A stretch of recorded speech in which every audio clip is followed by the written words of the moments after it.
I want to give you an update on the situation in Afghanistan. A former Marine exposed the horrific conditions that the media won't cover earlier this week. And we will go into all those terrible details in today's episode.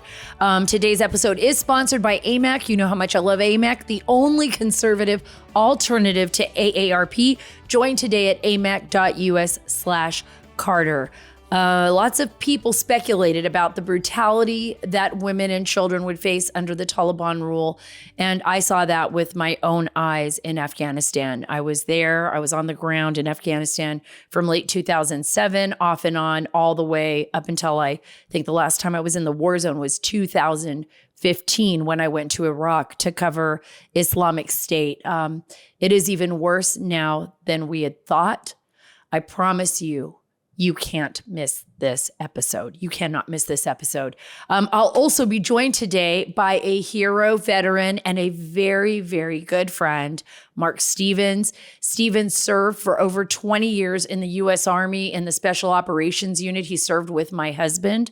After a decorated career, he became the chairman of the board of Task Force Dagger, an organization that supports the families of Special Operations Forces and Special Forces operators. It's so important. He is an incredible person, and I know you're going to really enjoy the story. And not only that, you're going to hear about an organization that few people have heard about, and one that does so much for our special operators and their families. It's absolutely incredible. And they did that for me and my husband, and I am a full recipient of what Task Force Dagger has to offer and had to offer for us, all of our children as well. So you don't want to miss that. Hey, everyone, please follow and subscribe. Get all the links at saracarter.com. That is Sara, S-A-R-A, acarter.com. And while you're there, sign up for our email list so that you don't get shadow banned.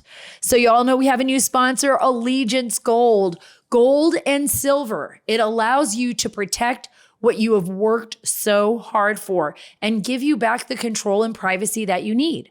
And everybody knows that that's one of the major things that we talk about on the Sara Carter Show is our ability to control our future and the privacy that we are afforded under the Constitution, right? And our rights.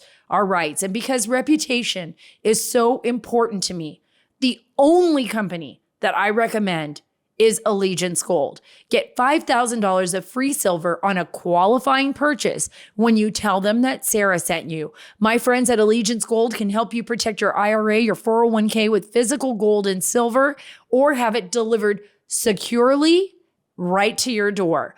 Get $5,000 of free silver on qualifying purchase when you tell them Sara sent you. That's S-A-R-A. So don't wait. Call or click today, 877-702-7272. That's 877-702-SARA, S-A-R-A. Or go to protectwithsara.com. That's protectwithsara.com. We can't control the Biden administration, folks. We know that, but we can prepare. That's 877-702-7272 or 877-702-SARA, S-A-R-A. Pure, simple, easy. Protectwithsara.com. Hey everyone, I'm talking to you. Are you subscribed to my channel yet? Make sure you're subscribed so you don't miss out on all the great content we have scheduled for you this year and all the great guests. So we're going to start off with a story that I think is very, very important. One, again, very close to me and close to my heart. A former Marine, recon Marine, amazing what recon Marines do, right? Chad Robichaud says bluntly, of the Afghanistan withdrawal that Biden lied. Biden lied. He did. Biden lied to all of us. I'm going to talk to Mark Stevens about that too, because this isn't being political. When I was in Afghanistan, I went there covering the war under President Obama. So I was a reporter for the Washington Times. I worked also as well at the Washington Examiner as a columnist. And when I would go to the war zone, I covered it under President Obama, right? So this is not about me being political. This is about the truth of what is happening here. Biden lied. He's the author of Saving Aziz.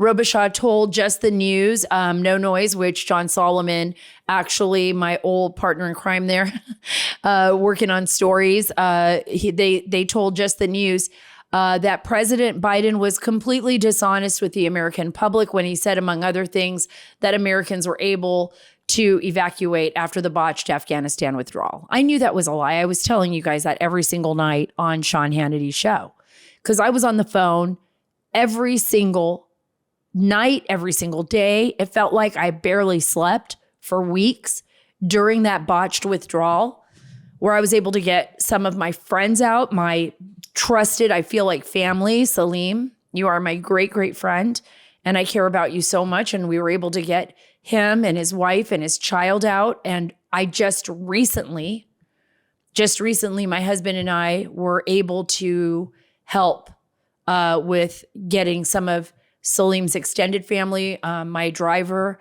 as well, who was in Afghanistan, who worked very closely with me, and his children out. It took me over a year, and I'm still working on it. And there were other family members.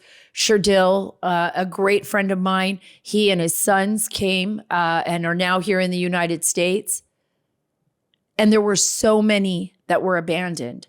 There were so many Americans. And by the way, so many wonderful Afghan allies that were abandoned as well. Let me read this to you a little bit out of this story, which I think is so important. And this is from the book Saving Aziz by former Force Recon Marine Chad Robichaud. And he says here, there's Americans still there that want to get out. There's 75,000 Afghan allies who are vulnerable to being beaten and interrogated for what they know about America. And some are executed for serving America. That is a fact. Last week, the Taliban announced that women are no longer allowed to see male doctors, but women aren't allowed to be doctors, nor are women allowed to be educated. So basically, there is no women's health care in Afghanistan right now. So many of you probably think like, you know what? That's not my problem. We can't fight all the wars. We can't do this. We can't do that. I get that. But for 20 years, American lives were lost in Afghanistan. For 20 years, our young soldiers and our troops served our country valiantly on the battlefields in some of the most godforsaken terrain you can imagine, far from home. They didn't get a chance to go to Chick-fil-A. They didn't get a chance to complain about, I don't want to hear about that war anymore. I'm done with it. Change the news. They didn't have that chance. They didn't. They went there because on September 11th, and I know you all know this, but I just want to remind you again, on September 11th, and all over the world, as a matter of fact, after September 11th and even before September 11th, Al-Qaeda, terrorist organizations connected to Al-Qaeda were targeting the West, continue to target the West, and were taking aggressive actions, war actions, declarations of war against the United States. They targeted our nation in such a way that we had not seen an attack like that since Pearl Harbor, the onset for us of World War II. You know, they are still planning on targeting us, and our adversaries are still out there. But it is the young men and women and the people in our intelligence community and those that were there on the ground serving our nation. I saw it with my own eyes every single day. I would watch as some of our young soldiers would carry like little bags of cookies, you know, the famous Amos cookies out of the cafeterias, like on the bases. Like I remember like Rocket City, Salerno, I would remember the soldiers carrying them and saying, hey, Sara, you want to go with us? And we're going to give some of the kids these little bags of cookies. They love them. And we'd see the village kids would come over and they would joke around and speak to us with their little English that they knew. And I would always be amazed, like, how did you learn English so well? Mom, I learned from the soldiers, Mom. And I would throw the cookies, you know, over the fence line, or when we were off base, outside of the base, which is very dangerous. And I would sometimes go with interpreters, Afghan interpreters. I did that many times. I would pass it out to the kids, or I would sit down and talk with them, the little that they knew in English. And these are people. These are people. And our troops are people. And their lives mattered. They have to matter. But what our president did was rip that. Literally, it was like gut-wrenching when he pulled out of Afghanistan the way he did. And wait till you hear Mark Stevens, because he's going to tell you how he feels about it. He's a special operator, and he's an amazing American and human being. He and my husband served together, and they are just valiant in what they did for our nation and everyone else that served with them. But I saw so many people that lost their lives. But up in Washington, D.C., up on Capitol Hill, other than the lawmakers that served our country, most of them don't even care. They don't even pay attention. They turn their heads away from this. It's too much. It's too much. It's too much. What was too much was the people that had to face that every single day. You want to talk about too much? If it's too hard to hear, it's too hard to handle, try being the 18-year-old, 19-year-old, or 40-year-old on the battlefield every single day, fighting and never knowing if you're going to come home or not. Try being that person. Remember stopgap? Probably not, because you had to have served to remember that.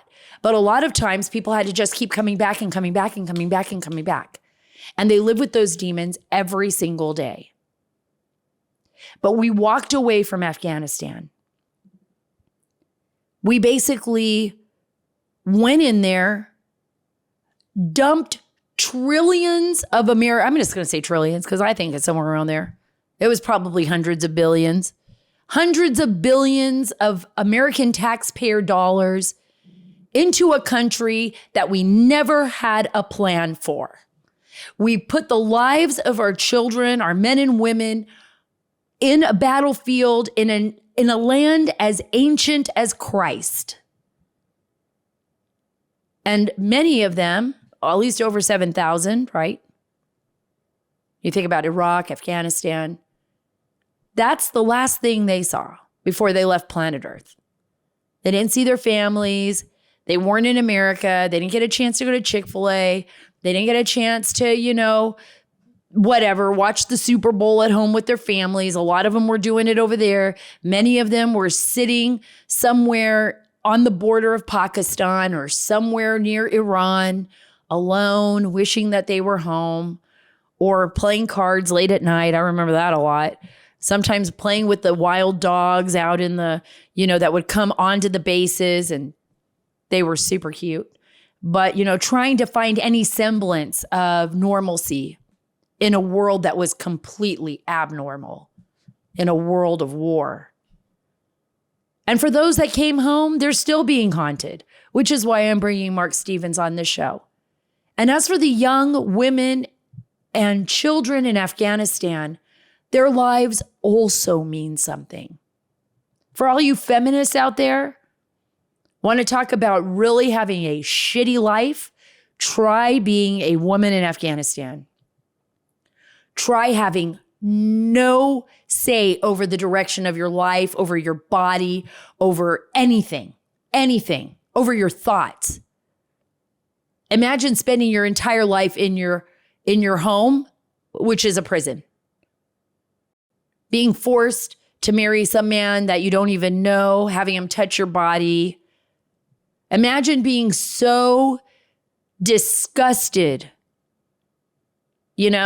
with your life, and so unhappy and so threatened that you would rather, at the age of 13, throw gasoline all over your body and self-immolate so that nobody would ever touch you again, or that you would die. That is the reality of Afghanistan. That is the reality of the Taliban controlling Afghanistan. Now imagine for just one short period, imagine the kids that were born in Afghanistan after, we were there, right? So after we already got there. So for like the last 20 years before the Talibs fully took over with the permission of, Biden, imagine that you were going to Kabul University. You were still, it still sucked, but you still had a chance. Imagine that you were excited about American values, or you thought maybe that your country was going to change. I met a lot of young women like that. I used to go to Kabul University and talk to them. And that you would go to the cafes and, okay, sure, it's shitty, it's war, people die, but you still had a chance. Now none of us have a chance. Not only were our troops kicked in the gut, Americans were left behind. The women there are going back to the Stone Age, and Al-Qaeda is sitting pretty all up and along the borders of Pakistan, probably retraining fighters to attack us once again. So we could go through all this shit over again, because that's what's going to happen. We're going to go through all this shit over again. I might be 90, but then our kids or our grandkids are going to be facing another enemy while our lawmakers pocket the dollars. I'm sorry. There was no solution. That's why President Trump was like, give me a solution. Tell me a reason why we should be there. Every single time. That is what President Trump wanted to know. The DOD never wanted to deliver a solution. You want to know why? Because they already had their solution. It was the revolving door, and it was putting money in everybody's pocket, and everybody else had to pay the price for that. Our troops, the American public, the Afghan allies, and the Americans we left behind, and God knows who else in the future. Because now Afghanistan is in control of our weapons. We have a Taliban that is the most well-equipped terrorist organization on planet Earth. We equipped them with that because President Biden chose to do that. And we've got to roll the dice again to figure out like how we're going to get out of this. So I totally, absolutely agree with Chad Robichaud. He is 100% right about this. And for all of you who get tired of hearing about it, I know, it sucks. It sucks. But if we don't pay attention to it, if we don't pay attention to what we went through, to what our nation went through, if we don't care enough about that, if we don't care about what we did, if we don't care about where we are, how can we ever care about where we're going? We just can't. Our adversaries will win. Our adversaries will win. I'm going to bring Mark Stevens on the show in a second, and he is going to just blow your mind. He is somebody who, you rarely will ever get a chance to talk to one of these guys. They are the quiet professionals. These are the people that our nation relies on to protect us from those terrorists that are out there. I had another word for them, but these are the men who we entrust and who can be trusted. This is the kind of guy, like my husband, who would put his life secondary to everyone else's. So you do not want to miss this interview. And you're going to want to hear about Task Force Dagger. I know you're all going to be great supporters of Task Force Dagger once you hear about this. But before I get there, I want to tell you about MyPillow. MyPillow and Mike Lindell, great Americans, great American product. And right now there is a New Year's specials event for Giza Dream Sheets. This is awesome. $29.98. Can't beat that. You can't beat that anywhere. You can't. Just try. You won't be able to. Shop the New Year's specials at mypillow.com and use promo code Carter, CARTER, to get huge discounts on all MyPillow bedding products, including blankets, pillows, and comforters, and get the Giza Dream bed sheets for as low as $29.98 while quantities last. Stock up now at mypillow.com and use the promo Carter for the New Year's special. mypillow.com. Promo code Carter. And I've got the chairman of the board of U.S. Army Special Operations with Task Force Dagger, Mark Stevens. He's retired after 20 years in the Army Special Ops. His first assignments were with the United States Army of Special Forces in Okinawa, Japan, and Fort Bragg. He served with my husband. Mark was later selected and spent 3/4 of his military career with the nation's Special Mission Unit as a special operations operator in numerous positions with over 17 deployments overseas.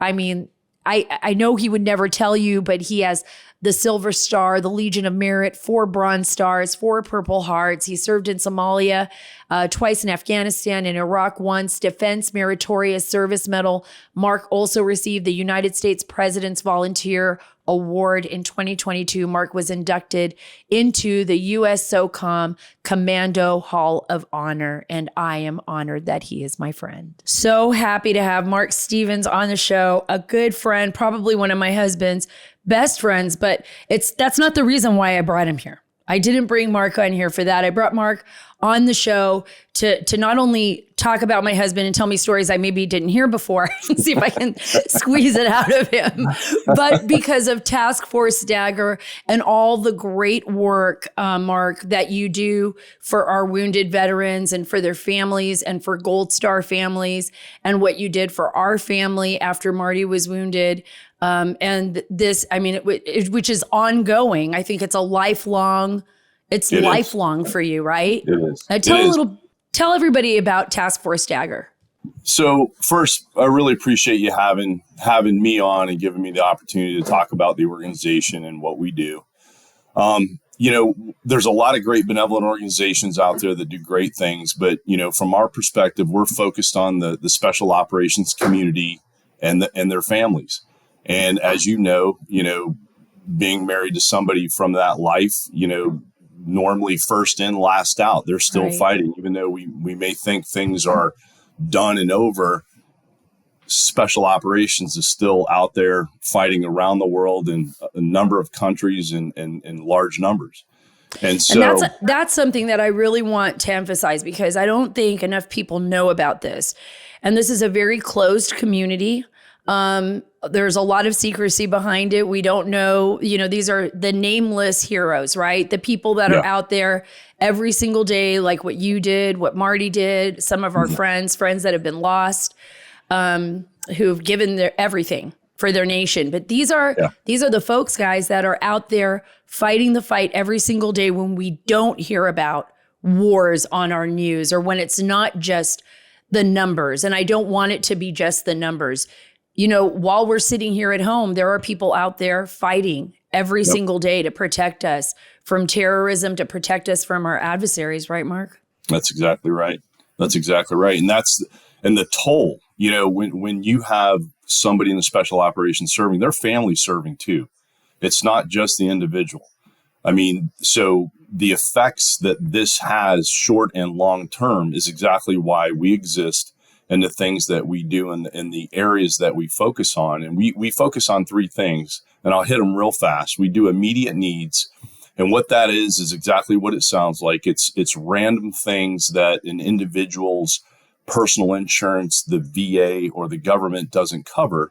And quick examples of that are like, for example, the husband goes down range and deploys, the wife has cancer, and she needs to get chemotherapy, has kids, but, needs somebody to watch those kids. So, we would step in and help augment and fly the mother-in-law in and cover those costs and give her the opportunity to take care of herself, but giving him peace of mind while he's downrange that things are taken care of. That's just a very small example. We have some other very traumatic examples where we've had to unfortunately deal with murder-suicides. And because the individual, while deployed, has to come home to this tragedy, he lives too close to base. So he can't get any government support to stay in a hotel because he clearly can't be in his home where this event took place. And so we would step in to take care of those things, service animals, just random things like that. And we work those issues and topics through the SOCOM Command Warrior Care Program. And so those issues come through the component commands, get vetted, and come to us, and we take care of them. The other thing is soft health initiatives. And those are things that we're starting to see ramp up. And we can hit this from a few different points, but these are the things like TBI, PTS, heavy metal exposure, hormone therapy, those type of things, counseling. Those are the things that we've created pipelines of care to get to people, because again, there's certain things between the government, the VA, and their personal insurance won't cover. And we know that these treatments work. And so as a benevolent organization, we're going to step in and fill those gaps. And the last thing is, the thing that you guys were involved in, Dagger Dive, which is part of our rehabilitative adaptive events, which is an incredible event that helps people kind of reconnect in a very safe, emotional, and physical environment. And then the other part of that is we're actually working with the Department of POW and MIA Accounting Agency, DPAA, and we're using our special operations veterans to go to different places around the world. Most recently, we've been working in Saipan, finding and recovering remains from previous conflicts, and then ultimately, hopefully, repatriating them. And so what that does for our folks is that's given a mission, purpose, and focus. I think this is so important, because I don't think people even know that this is even happening. And you're part of that recovery effort. I'm going to hit a couple of different areas because so everybody knows, like, SOF is Special Operations Forces, and they're continuing work. And like now, Mark obviously is with Task Force Dagger. You're retired, but you're continuing to work with this special operations community, because it is so, I would say it's like probably they're the tip of the spear, right? I would say that, right? Absolutely. You're the tip of the spear. You're like, this is like SEALs, Delta Force. These are the most elite commandos that the United States has. These are the president's army. I would say this is the president's team, right? In That's any right. place in the world. And so Mark's out there and the guys are out there, fighting these fights. But I always call this, and it was like with my husband, it was like a gray space. I mean, you're out there doing this unimaginable job with an unimaginable toll on yourself and your families. And you carry that with you all your lives. Mm-hmm. And, and that yet you fall into this really, and I experienced this with Marty, into this really bizarre realm. It's a gray space where you're not public and you're not real. You're kind of floating in the middle, right? Mm-hmm. And so it's really difficult to find help when things happen in the family. If it wasn't for these benevolent organizations or like Task Force Dagger and other organizations out there, I mean, I would really be worried that a lot of our warfighters and their families would be lost in a system that wouldn't be able to help them. Yeah. And to caveat on everything you said, you're also working with a group of people that aren't used to asking for help. So that is the first thing you have to breach is how do I connect? Because to me, you have to protect these people, make them feel that, they're not going to be called out. They're not going to be embarrassed. And it's okay. And it's not showing weakness to ask for help. And that's the first piece. That's the first challenge. Because so many times we hear about a tragedy and you potentially may have saw signs, but that person didn't really ask. And so you didn't know how to look at those signs and how hard to push. And we're just learning every day. We're starting to see, we're seeing more suicides. We're seeing more challenges with cancer and other health related things. And it's just, we're just at the point where action has to be taken in several different areas. And from a benevolent side, I've been doing this for a little bit now. I wish I could work myself out of a job, to be honest with you. That means that the system is doing what it's supposed to be doing. And benevolence aren't there to fill gaps. But unfortunately, there's gaps. And as long as I'm a part of this organization, this is what we want to do to make sure we're taking care of people.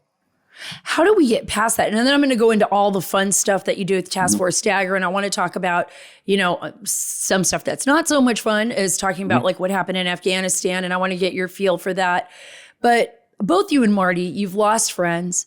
You've seen divorces, you've seen the breakdown of families. You've also seen the victories and the successes and how those, and I would say both of you are part of that, those successes. But how is it that we have our most elite war fighters in this country and the struggle is so real? Like, I almost feel, and maybe I'm going to put you on the spot here, but like, even when I saw, friends of ours that passed away and then their families and just that struggle to get, like, the government is completely separate so many times from what is actually the reality of what is happening on the ground. Our lawmakers have no idea, in my opinion, the majority of them, the sacrifices made by the families and the war fighters, and especially when we're asking so much of our special operations community. Yeah. I mean, you bring up a great point. Unfortunately, the government, the bureaucracy does not move at the speed of the issues. And because of that, again, you have the benevolent organizations stepping in. Recently, the bill that passed for the toxic exposure stuff, we actually participated in with some of the legislators in that to help change the language from burn pit to all toxic exposures, because the burn pit piece was very important. Absolutely. But there were a lot of other issues, toxic exposures that weren't covered in there initially that were just as important. I mean, when you're impacted by that, you're impacted by that, whether it be a burn pit or going into a country where there's hazardous materials that you're unfortunately exposed to. And so it was important to change that language. And again, all that stuff took time to get done. And now we're on the other side to where people will benefit from that. But, that's something that, you would think would have been done long ago. Right. But unfortunately, it just, the system does not work. And, they're looking at it from a man and equip. And so they have to present a picture, that attracts people to this side of the military. And I think the answer to that is not to dress it up and make it look one way, but, step up and show that, we take care of our people, we take care of our people's families. And it's just like with first responders, you have a fireman. They know they could run into a building and be, unfortunately lose their life and be burned. But do you see them not joining because of that? No, they still step up, but they also take care of them and their families quite well. And I think it's the same thing in special operations is, there's a big hazard that you could get, shot, blown up or whatever. But I don't think that prevents anybody from joining. So I think really what people want as a form of confidence is to know that they're going to be taken care of. Their families are going to be taken care of. And when you have that, people are going to be confident in being able to man and equip is going to be there. And I think that from the active duty side is always a concern. And I think that creates a hesitation why they're sometimes not quick to admit or address an issue. And like right now, recently, we're seeing cancer, numbers are blowing up, and you'll hear different perspectives. You'll hear that, in relation to the numbers, it's really not elevated, but, and you try to take the personal piece out of it and look at it logically, and you look at it, from a non, look, as Fauci would say, follow the science, but you want to look at it like that so you get the real picture and you know how to address it. But you can't deny that these numbers are skyrocketing, and then not only to the service person, but how does it impact the family and the spouse, the kids? Because I can tell you myself, after a day of training, was I always good about taking my uniform off and washing it and keeping all those toxins and poisons? Because I really didn't think about it before I went home. No, I probably went home in my uniform or whatever I was training in and carried that home and didn't realize the potential impact of it. That's exactly right. And, it's interesting because Marty and I have a lot of conversations about this. We'll get a call, one of his buddies, one of the guys, somebody who served with him. And it's cancer. It's cancer. It's cancer. And we're like, this can't be just a normal number, or a normal, right. It's not, and it's not even just a coincidence because, you guys worked around a lot of chemicals. I mean, let's just be honest. I mean, we can't talk about all of it, but there are places in the world where people were exposed to nuclear waste and other kinds of waste. And, you're out there fighting the good fight. And I'm going to bring this up, Mark, because I think it's so many Americans were so angry, and so many war fighters and so many people that I knew, even up on Capitol Hill, shocked at what happened in Afghanistan. Yeah. Just stunned that after 20 years, okay, we knew we got to get out. We knew it.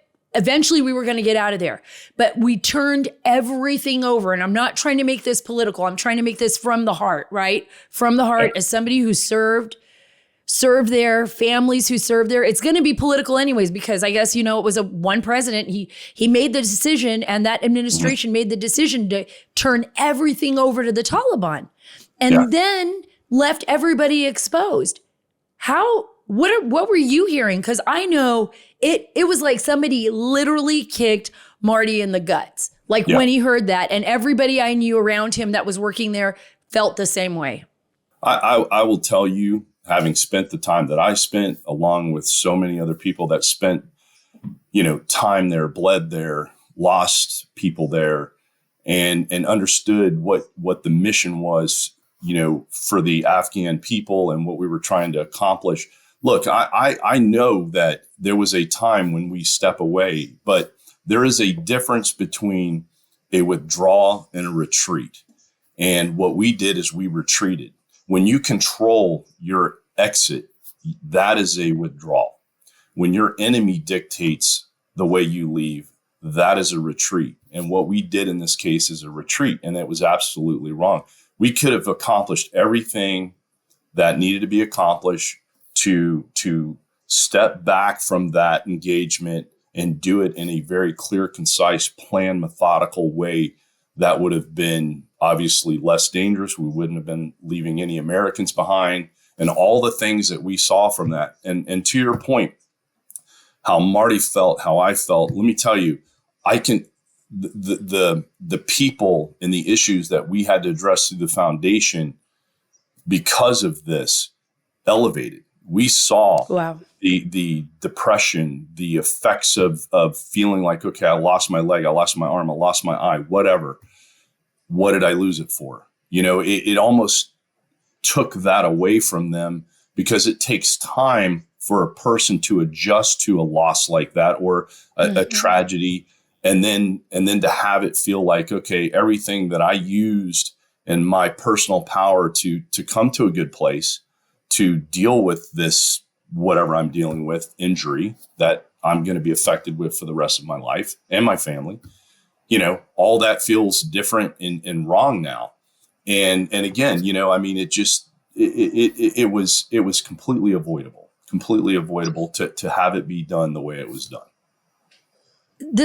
I think this is what is so fascinating to me, because I think everything that you're doing to save lives, all the work that Task Force Dagger is doing, all the work that you're doing, even when we run into young soldiers or Marty talks to them, all of this, I feel it needs to be somewhere, right? We can't forget, because this isn't going to be the last conflict that our nation's ever going to be in. And you and I both know, based on our experience in the world, and especially you, that there are enemies all around us. And that one day, maybe very soon, I hope not, young men and women will be called again to serve overseas, to fight that fight. They're already there. It's just, I'm talking not in the same numbers that we saw in Afghanistan and Iraq, but that could easily happen.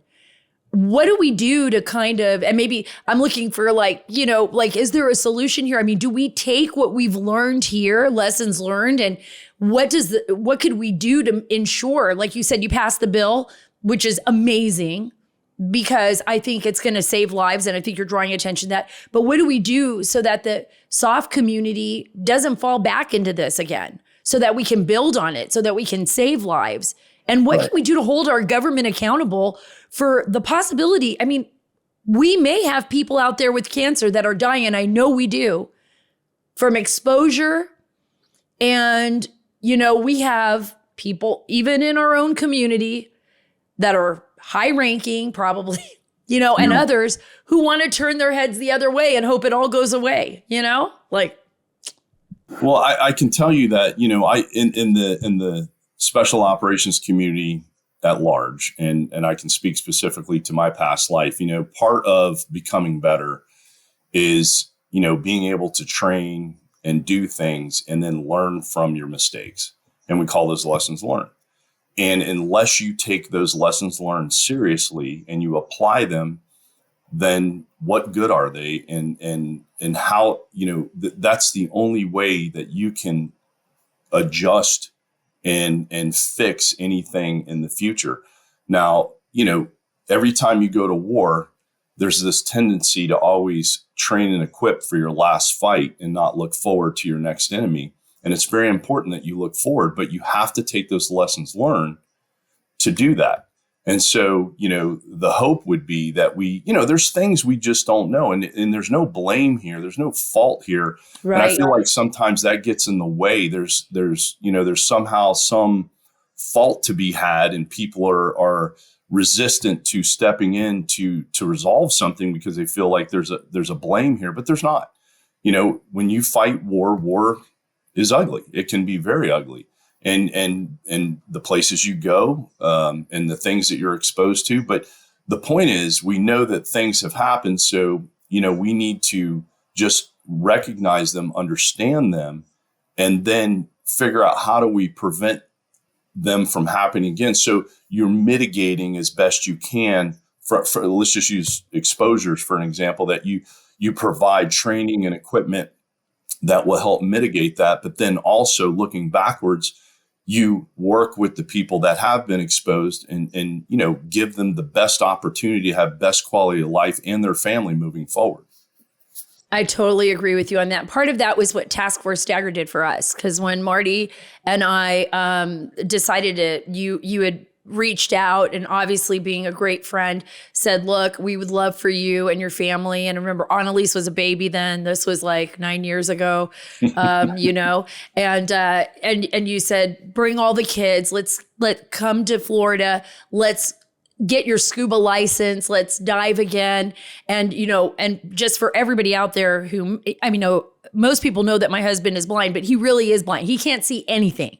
Like, he can't see any light. He has no light perception, nothing.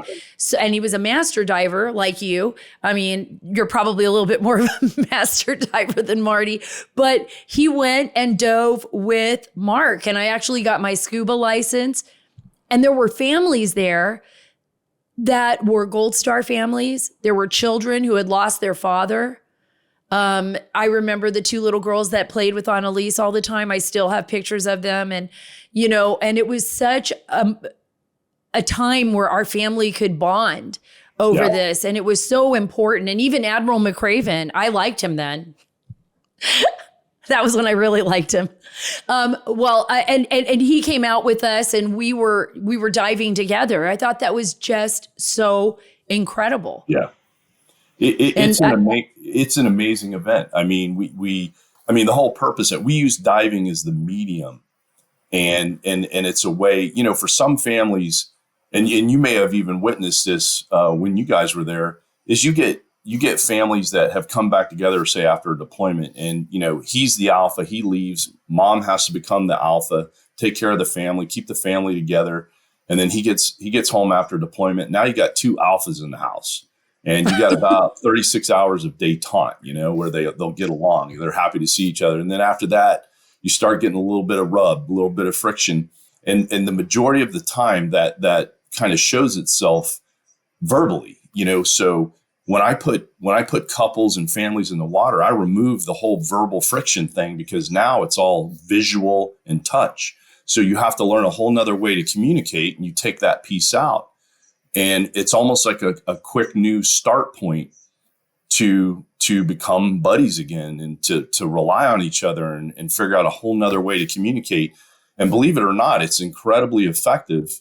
And I have such fond memories when you guys were there, because with Marty being blind and people are going, how did he dive? Well, what we did was we put full comms masks on so that, he would hold my arm as we swam along, and you were right there. And I would basically narrate kind of visually what we're seeing, and recalling other places we had been together while we were on a scuba team in Special Forces.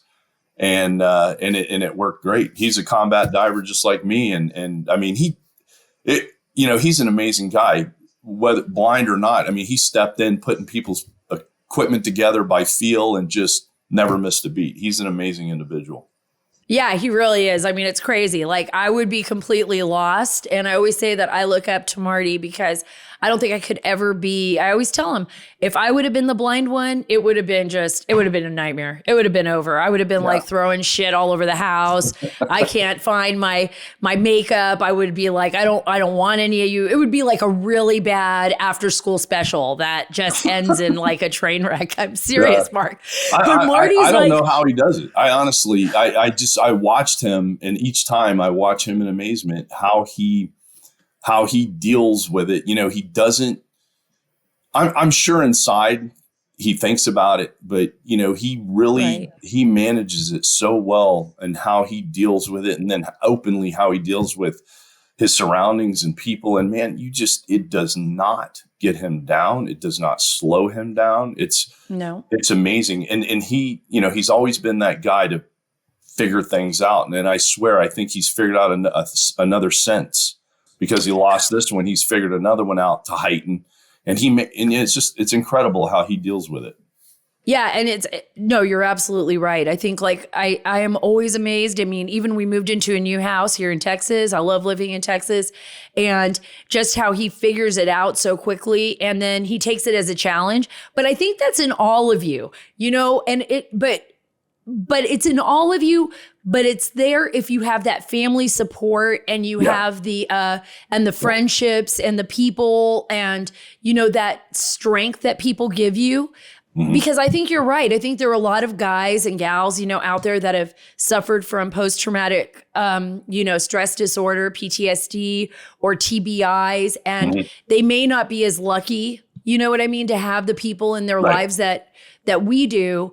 And so that's why I'm always so grateful for Task Force Dagger, or for any place that actually does the work to reach out to the families. Let me ask you this. Do you think families get enough? Because that is one thing that I have been putting my finger on ever since it happened, Marty was blinded. The one thing that hit me was like, there is stuff for the guys, but a lot of times the kids and the wives, the caretakers are all struggling to figure out where to go and who to talk to, and they lack that kind of support. No, that's a great point. And I think that's, I look, there's a lot of great organizations out there that do a lot of great things. So when I'm talking about Task Force Dagger, I'm not diminishing anybody else, but I will say it has always been our approach that any problem we tackle for anybody, it's always been about the family, because I can't fix one part of a problem and expect the entire problem to be fixed. That's like taking the approach of, I will address a symptom and not the cause. The important thing is to address the cause, not the symptom. And so, we're a facilitator. We're not a provider. So we facilitate by getting people to the appropriate care that they need. And, we're aligned with counselors. Some of them do just wives. Some of them do things that are wives and kids. Some of them do full family counseling. It just really depends on what is needed. And when that is determined, that's what we do. We make sure we facilitate those folks to get to the type care they need. And like, here's another great example is PTS. We've had through these programs, people have had their brains mapped, and you can take the he or she who served, map their brain, and you can see in that mapping where the issues are, what the trauma, whatever is. And it's funny because a lot of the brains map almost like somebody who's autistic. So it's from the trauma. So I can map the spouse's brain, weren't downrange, but their stressors and their trauma is still just as impactful, and their brains will map very similarly. And so again, if I can't just work on one without working on the other to fix the problem. And so that's been kind of our approach to this whole thing, and not one thing works for any one person or family, but that's why we try to, and this is something I will say that I think we do very well is we work with others really well. And I think that's important. We work with other benevolent organizations. We work with, I'm a volunteer.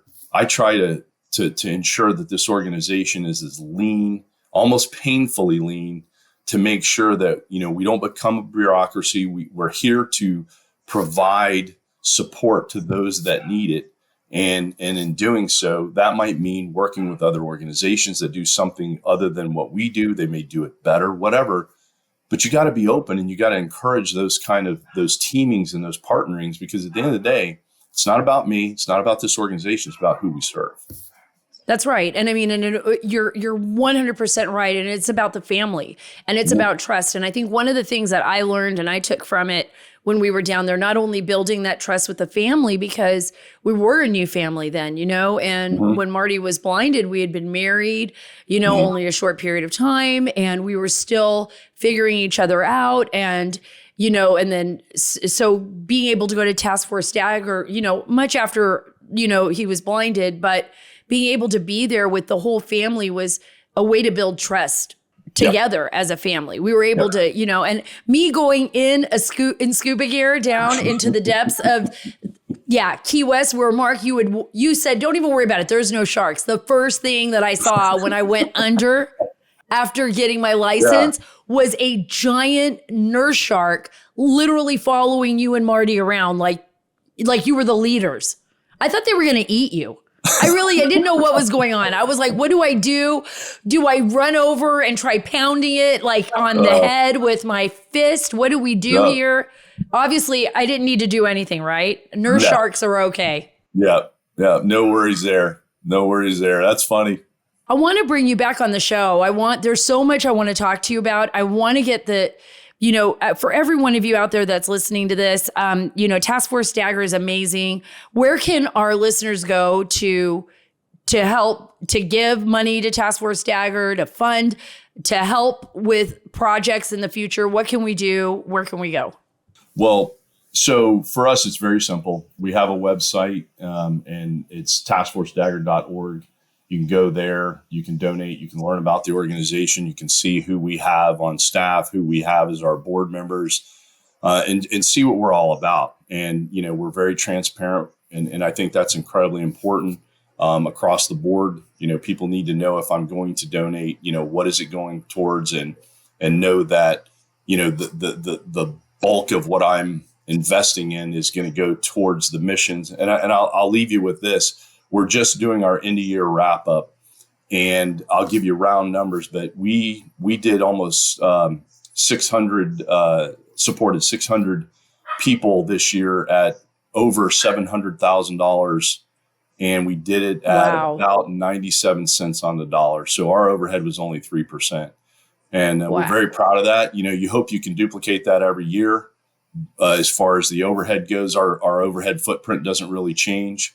But, that is making sure the organization is doing what it's supposed to do. So taskforcedagger.org. Thank you so much, Mark. I'm going to make sure that we get this up on the website too.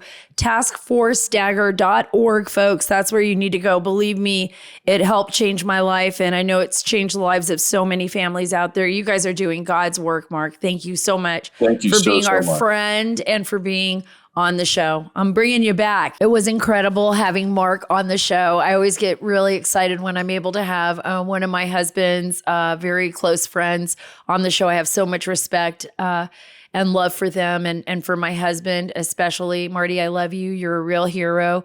Mark and I we're talking about it, but it's amazing how my husband has been able to cope with his blindness and just being like the stronger for it and making me stronger and our children stronger. And I know it's not easy. I know it's not easy on him. And every day, is another challenge or something new, but he finds a way, to teach us more about ourselves and to lift us up when we're down. I feel like he does that more than we do for him. So thank you. I love you so much. And thank you everyone for listening to the show and being a part of this show. I'm so excited about 2023. I'm excited what we're going to be able to do, the guests that we're going to be able to bring to you. We're going to make this unique, fun, gut-wrenching, and we're going to give you tools to really fight back and to take control of the country again, the way that we need to, the way our founding fathers expected us to. And we have so much to be grateful for. We're such an incredible nation. Remember, subscribe to me on YouTube and follow me on Twitter at Sara Carter DC and on Instagram at scarterdc. And please, please, please, on Truth at Sara Carter Official. Truth at Sara Carter Official. God bless you. God bless our great nation, and God bless the great state of Texas.